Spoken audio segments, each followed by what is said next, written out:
You can also share out your report with other people instantly through email.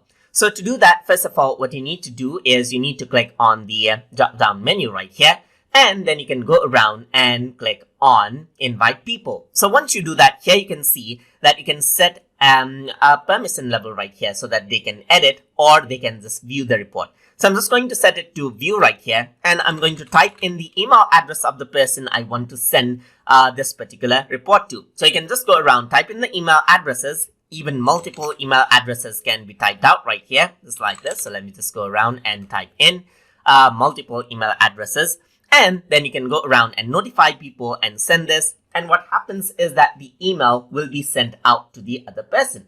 So now what I'm going to do is I'm going to go around and check my inbox right here on my other email. And here you can see invitation to view email is here. You can go around and click on open. And then what happens is that the file opens up right here, as you can see. So Data Studio file has been opened, and this was sent through email. So that is how you can share out report with others through email inside of Google Data Studio. So I hope you guys learned something as always.